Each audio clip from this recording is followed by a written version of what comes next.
Muy buenas tardes a todos mis amigos detonautas que el día de hoy nos ven, nos escuchan, donde quiera que anden o estén, pero nos ven y nos escuchan. El día de hoy para mí es un honor, créanmelo, un gusto enorme platicar para una persona que le tengo un gran aprecio, una gran estima como persona, pero también por sus conocimientos, por su aportación a la política, no solamente en el PAN, sino a nivel nacional. Y lo digo con muchas razones porque lo conozco. Además, debo de complementar esta introducción que Juan José Rodríguez Prats es un tabasqueño digno y distinguido. No importa que sea paisano del actual presidente de la República. Él está muy por encima de esa figura. Juan José, bienvenido a esta entrevista en Detona, que es tu sitio de noticias. Pues mi querido Raúl, con esa introducción tan generosa, ahora vamos a tener que esperar que mi ego baje de la nube. No, no, no, no. No, no te preocupes. El ego ahorita lo bajamos. Bueno, Oye, a tus Juanjo, órdenes. yo tenía interés en platicar contigo ya desde hace, te confieso que desde hace varias semanas, o a lo mejor meses. No se había dado por diversas circunstancias que no importa ahorita mencionar, el trabajo ha sido muy intenso en una gran cantidad de información que fluye en la actualidad, pero definitivamente tú eres una persona clave y por lo tanto, pues agradezco mucho que hayas aceptado la invitación para conversar. Mira, te quiero hacer una pregunta directa. Ahí te va. Va directa. ¿Tú crees que sea necesaria una alianza en los momentos críticos que estamos viviendo en nuestro país entre los partidos de oposición, PAN, PRI, PRD y a lo mejor MC, no lo sé, con el objeto de evitar que Morena siga en el poder o haya otras opciones? Te repito, la primera pregunta ¿es necesaria una alianza de PAN, PRI, PRD y a lo mejor MC en este momento o qué opciones hay? Precisamente en tus palabras, en este momento creo que no. En este momento yo creo que cada partido debe proponer, hacer sus procesos internos y sacar un candidato. Las alianzas por lo regular son el preludio en el que se diluye la identidad de los partidos y después viene la extinción de los partidos. Esto lo podemos observar en muchísimos partidos que fueron exitosos, Democracia Cristiana en Chile, por ejemplo, o Democracia Cristiana en Italia, o varios COPEI, por ejemplo, en Venezuela, que no se sintieron con fuerza, empezaron a buscar alianzas y se fueron diluyendo. Yo siento que el PAN tiene que hacer un alto, porque no, en tus mismas palabras aludiste a que estamos viviendo un momento de vértigo, muy crítico, muy de una gran incertidumbre. Y esas condiciones no son propicias para tomar las mejores decisiones para proteger a las instituciones. ¿Qué harían los fundadores? Hubo un debate en el inicio del PAN cuando se discutió el posible apoyo a Andreu Almazán en 1939. Un debate que inclusive un regiomontano, Abraham Nuncio, que es una gente que milita en el Partido Comunista y es muy crítico al PAN, escribió un libro sumamente voluminoso en donde en la portada está un Rolls Royce, ya desde ahí venía una crítica al PAN, pero reconoce que esos 3 días, del 14 al 17 de septiembre del 39, se dio uno de los debates de mayor nivel de mayor categoría por la argumentación, por la profundidad, por sus... Y vinieron argumentos jurídicos, políticos, éticos, para decir qué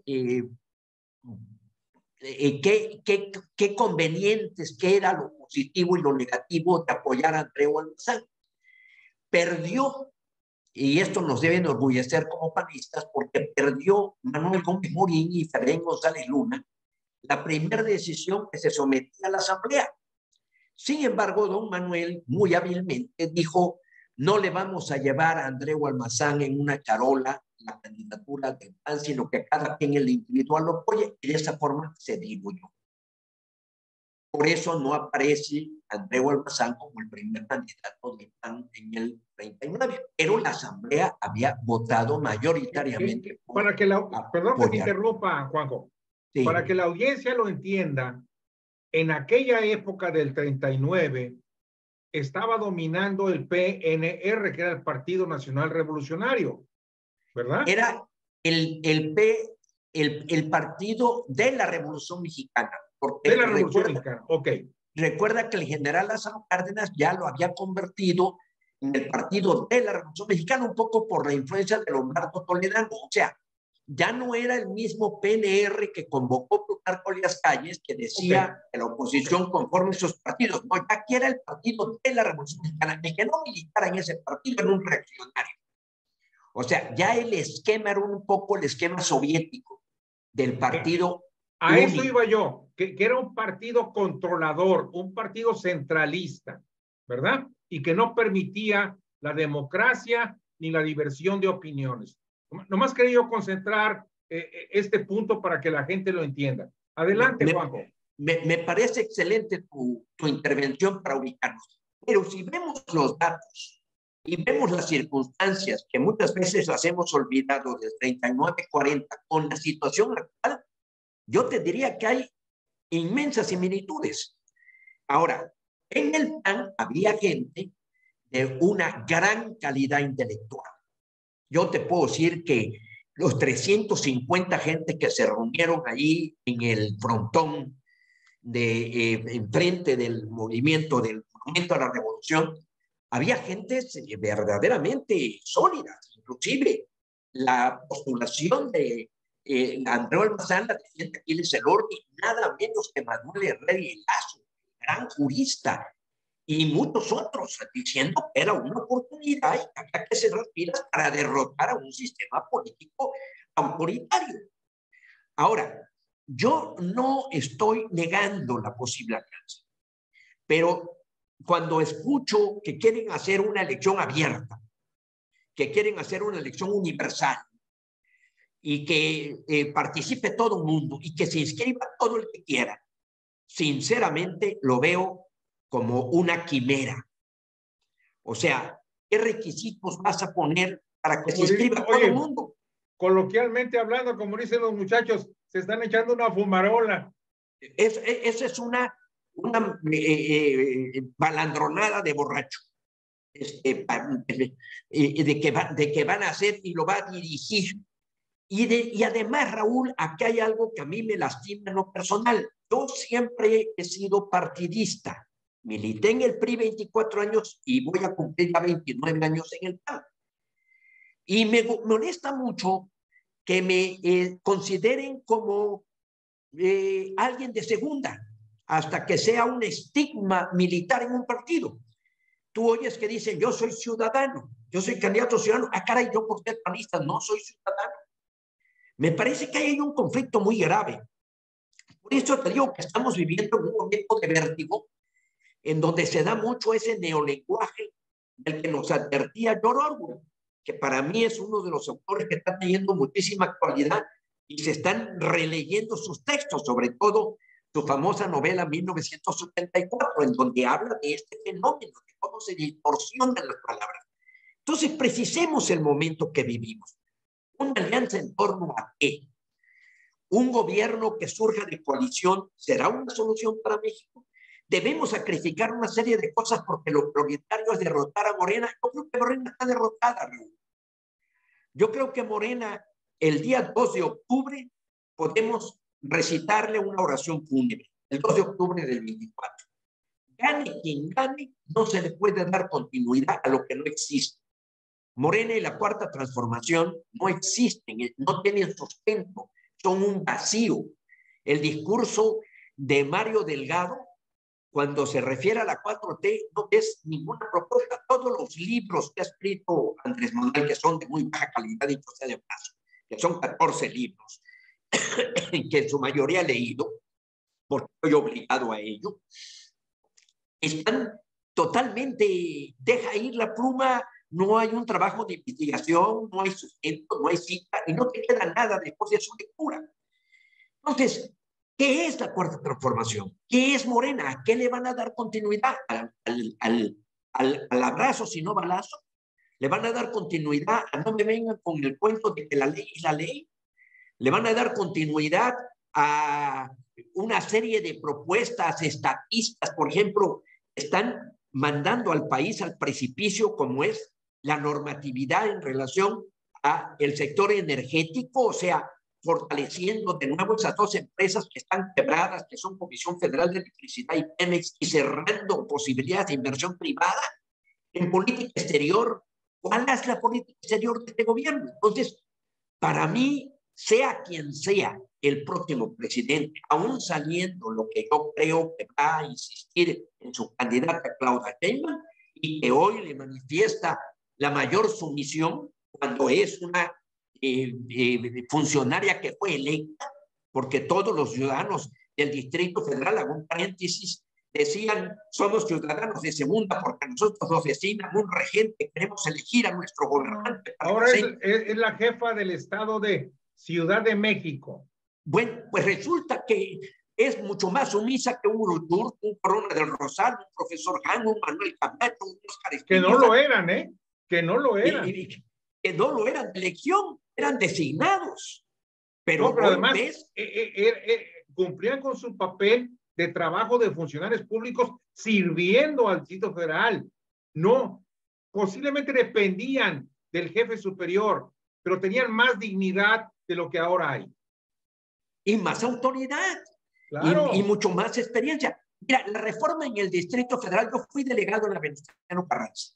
Y te puedo decir que la reforma jurídica, y esto nos debe llevar a la experiencia de para qué sirve el derecho, porque estamos obsesionados queriendo hacer leyes y tenemos un marco jurídico muy débil, un marco jurídico muy contradictorio. Tenemos un mal Estado de Derecho en teoría y peor en su aplicación.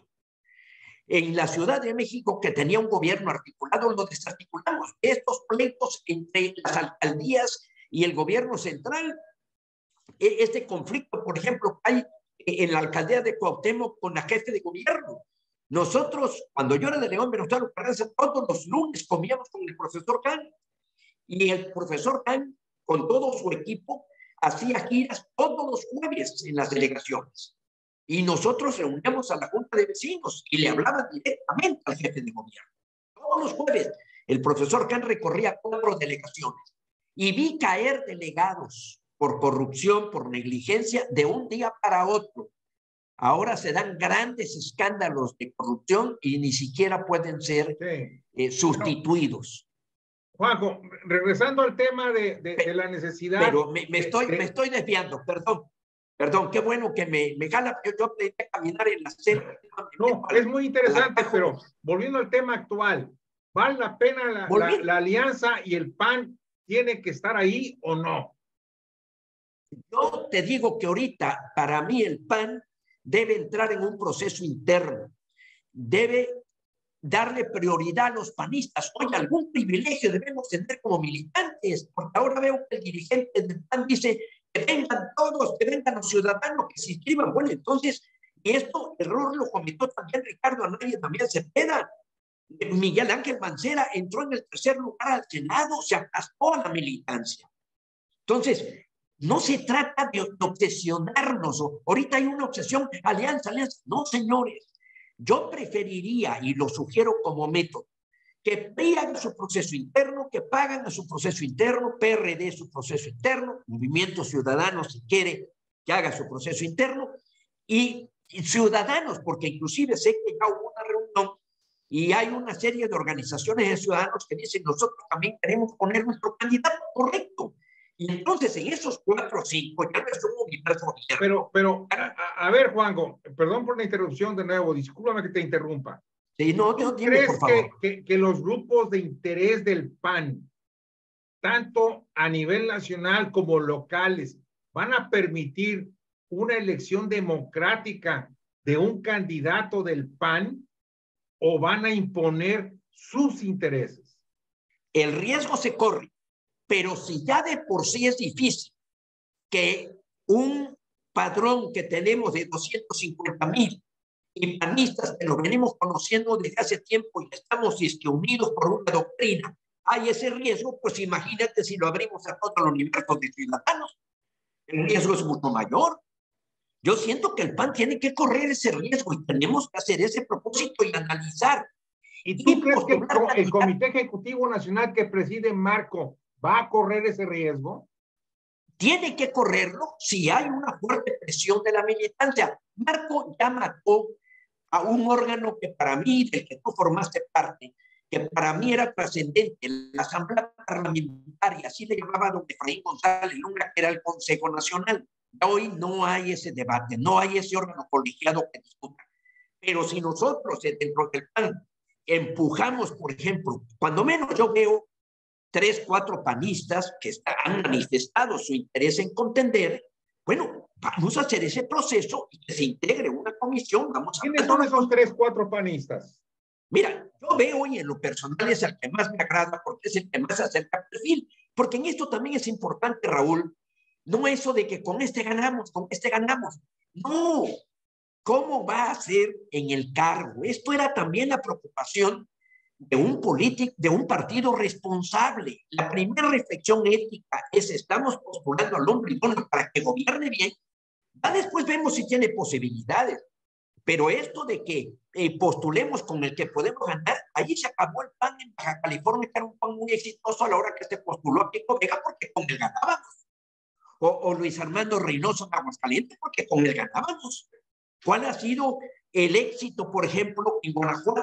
Que han cuidado ese perfil y han sido buenos gobernantes. Entonces, para mí, Juan Carlos Romero Hicks es el que tiene los atributos, es el que tiene las cualidades.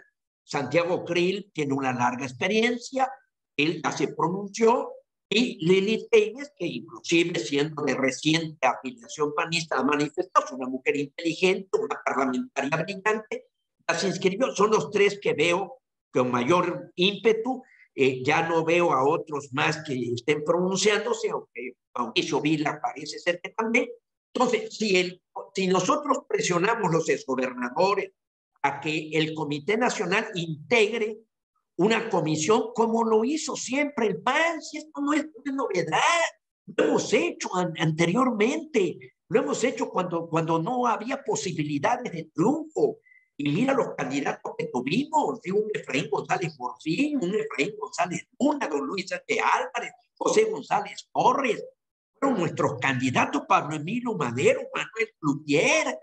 ¿Qué no podemos sacar un candidato de nuestras filas con estos perfiles? Vicente Fox, Diego Fernández de Ceballos. O sea, tenemos una tradición de ofrecerle a la ciudadanía panistas con calidad moral, elocuentes, con experiencia. El mismo Felipe Calderón, Josefina Vázquez Mota.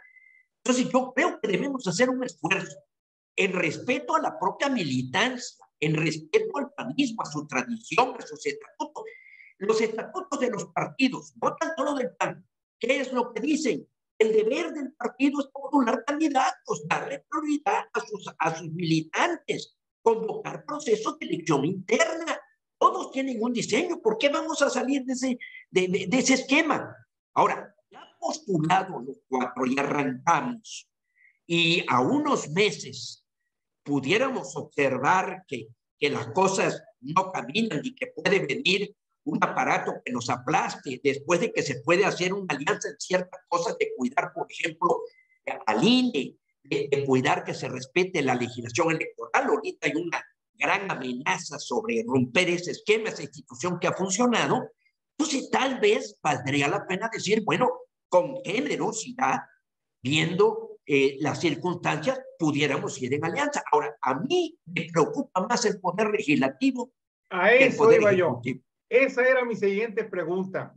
Desde mi óptica, yo creo que el poder legislativo es el ancla fundamental en este momento que tenemos que cuidar y tenemos que promover, de poner a los mejores legisladores para que sean la balanza, ya sea del PRI, del PAN, del PRI, de Morena, del que sea.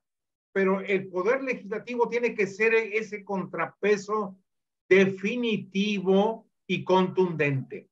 Mi querido Raúl, la mejor página en la historia del PAN es su desempeño en el poder legislativo.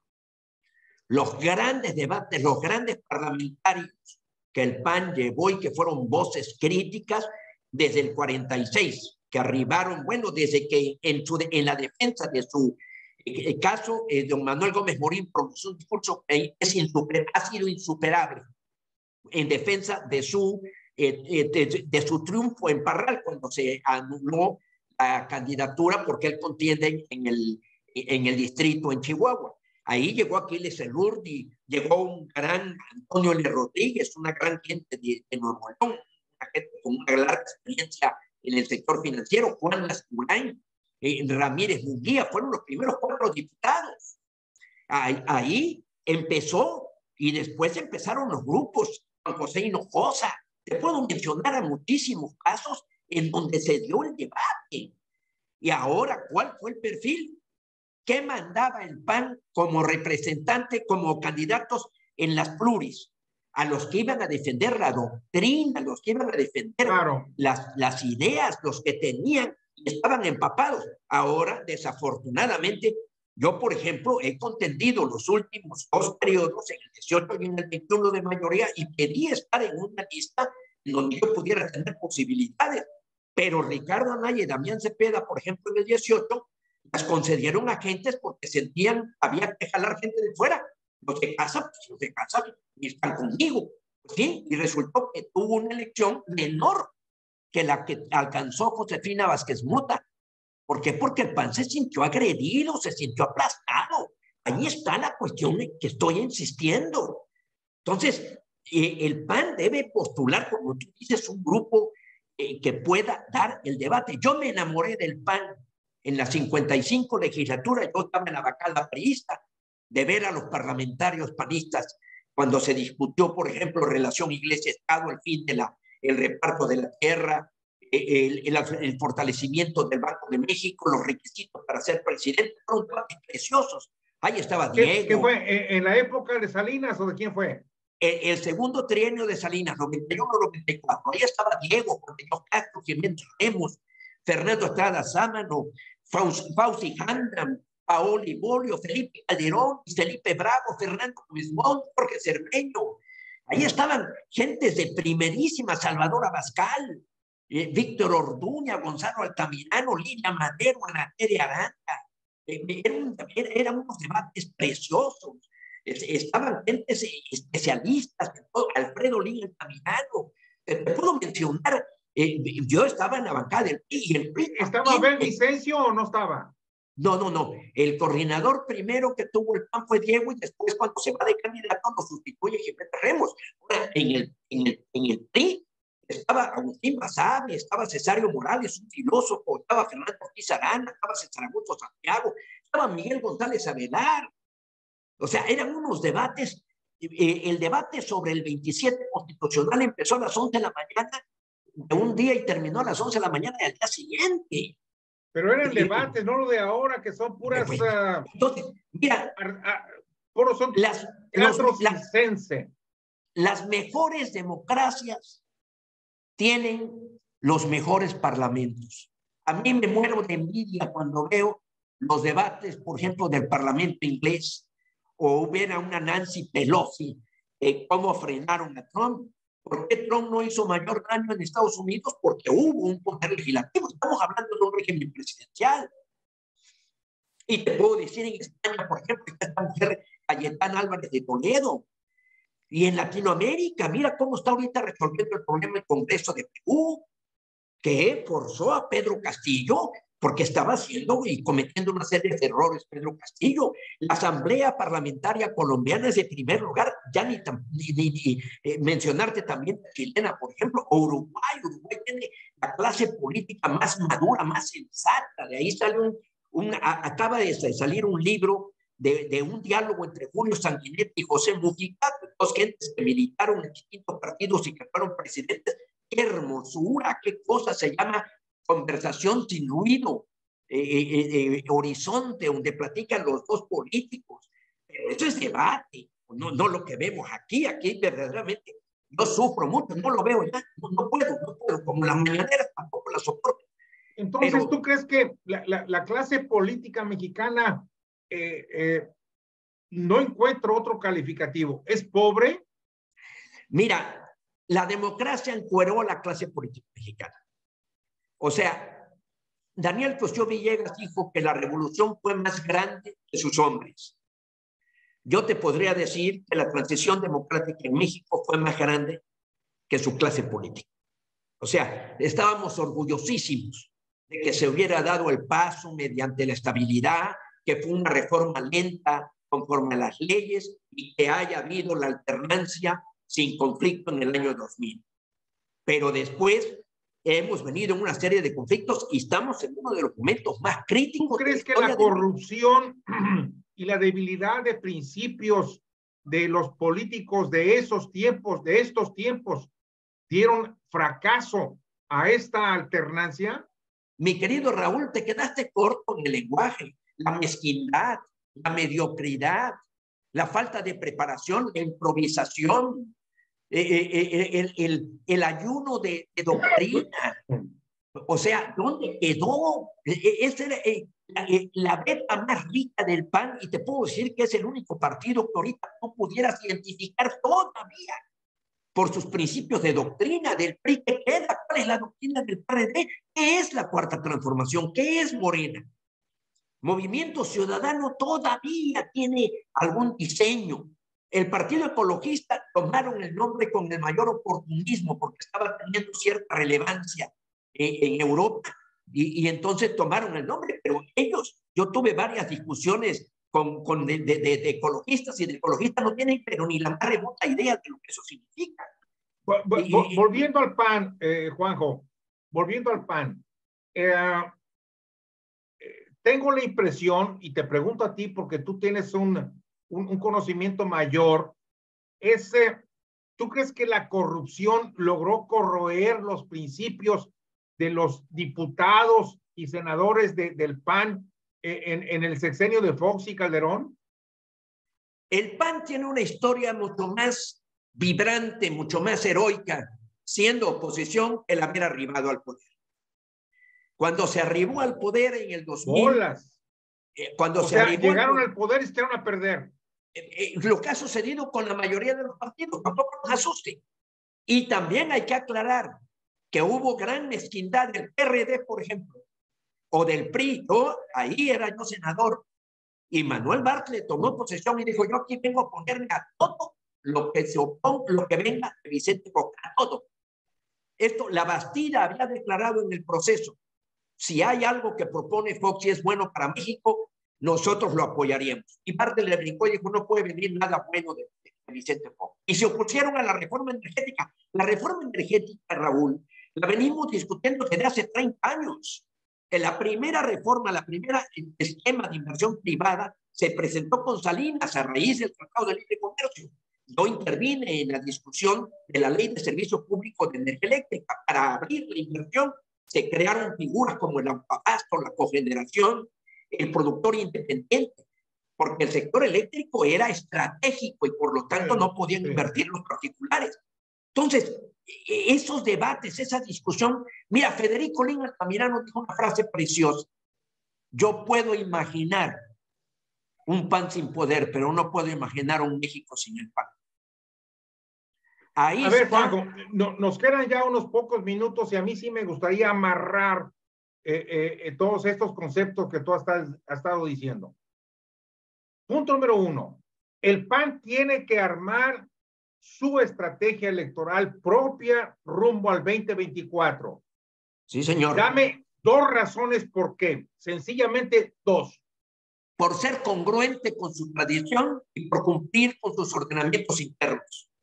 Eso es lo que le indican sus ordenamientos internos. El PAN es un partido para postular candidatos que le dio vocación política y anhelo de poder Cristian Vivarrola, porque en un principio se veía más como una especie de voz de conciencia para contener. No, empezó a ser partido y llegó al poder. El PAN tiene que preservarse como partido y desde luego su primer principio, la preeminencia del interés nacional. Entonces, pensando en eso, debe hacer su proceso interno y decir, aquí está nuestro hombre, aquí está nuestra mujer, nuestro candidato. Ahora sí, cotéjenmelo con los demás. No nada más porque la encuesta dice, la encuesta es un instrumento mercantil. Sí, claro. Muy bien, Juanjo. Segunda pregunta. ¿Tú crees que la dirigencia nacional del PAN y sus órganos internos pueden darle forma a este objetivo que tú acabas de señalar? Si los presionamos, si los señalamos, sí. Sí hay panistas, sí hay gente, y quiero decirte que trabajar en los estados. Yo he recorrido el país y el PAN está desarticulado.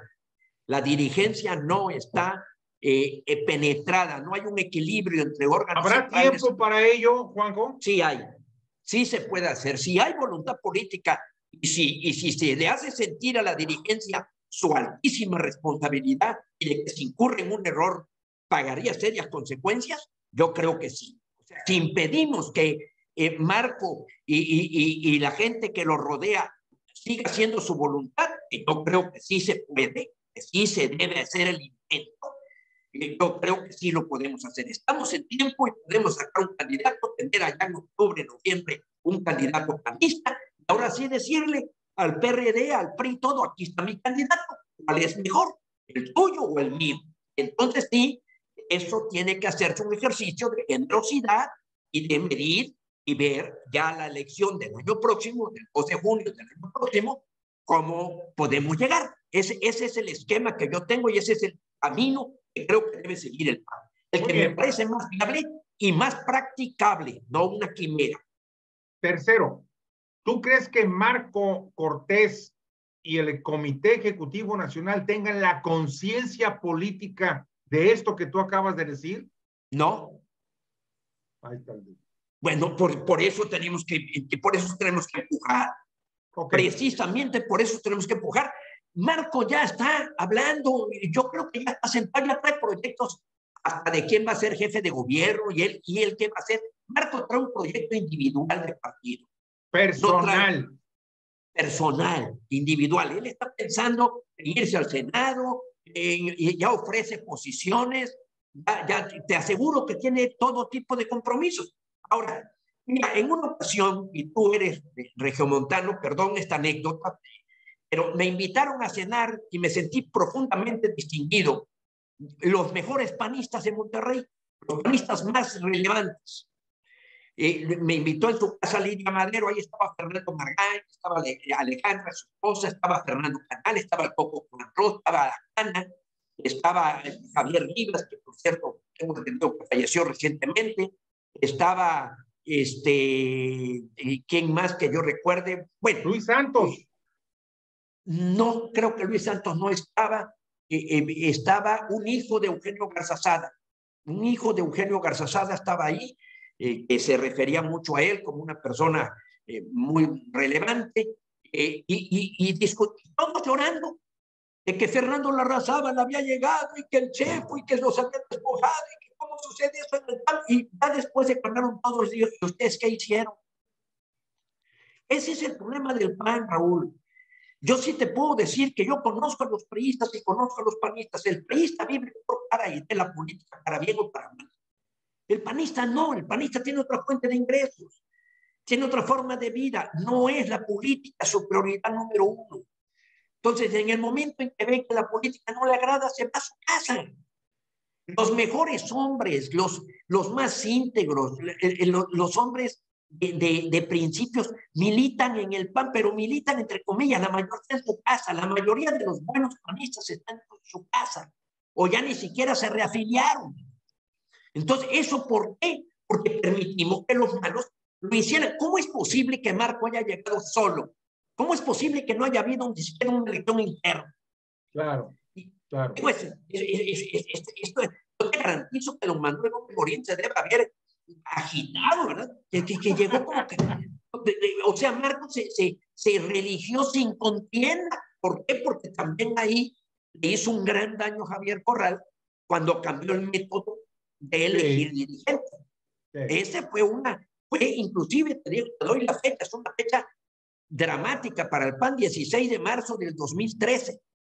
En una asamblea nacional en donde por sorpresa se subió y dijo, deben elegir, y la asamblea gritó sí, y se le fue a Gustavo Madero. Fue una propuesta populista que enamoró a la gente diciendo, yo voy a influir y a votar. Yo le dije a Javier Corral, ¿sabes qué hiciste? Nos quitaste al 99% de panistas el derecho a aspirar a la presidencia del PAN, porque para hacer una campaña con ese esquema se necesitan 20 millones para conseguir las 47,000 firmas. Oye, Juanjo, te tengo dos noticias. Una buena y otra más mejor. Pues comienza. La buena es que te agradezco mucho esta entrevista. Lo aprecio mucho. De verdad. Y la más mejor es que tenemos que continuar esta plática. Porque esta plática tenemos que ampliarla con el objeto de concretarla en acciones que vayan directo a esos panistas, como bien tú lo dijiste, que se alejaron del PAN. Y mi querido Raúl, en primer lugar el agradecido soy yo, porque hoy me vas a permitir conciliar el sueño. Yo cuando no hablo demasiado no concilio el sueño, tengo pesadillas. Entonces el hecho de que tú me hayas dejado hablar, despejarme, voy a dormir hoy pero a pierna suelta. Entonces eso te lo agradezco mucho, porque para eso estoy. Si ya nada más leo, si ya nada más estudio, para eso estoy. En segundo lugar, porque los panistas es lo que debemos hacer. Si esto trasciende, si esto empuja, y llamar y hacer, porque nos hemos reunido, mira, yo me he reunido, todo el mundo te da la razón, si es cierto, ¿sabes qué falta también? Consistencia, congruencia, claro, coherencia. Claro. Esas son las 3C de un partido político. Bueno. Entonces nos reunimos, he discutido con mucha gente, no voy a mencionar nombres, tú vales, tú lánzate, por favor, no, déjame ver. Un priista le ofreces el cargo y no le... Este canal, este instrumento, esta plataforma está a tu disposición para que sigamos conversando y sigamos transmitiendo lo que tiene que ser, no lo que pudiera ser, sino lo que tiene que ser. Te agradezco mucho, mi querido Juan José. Ese es el mejor regalo que me has dado. Voy a dormir, en primer lugar, dándote las gracias, pidiendo por ti, porque eres un magnífico hombre, un magnífico amigo, y créeme que te envío un abrazo y que estás haciendo muy bien lo que estás haciendo, que precisamente de eso se trata. Te envío un abrazo y estoy a tus órdenes. Gracias, Juanjo.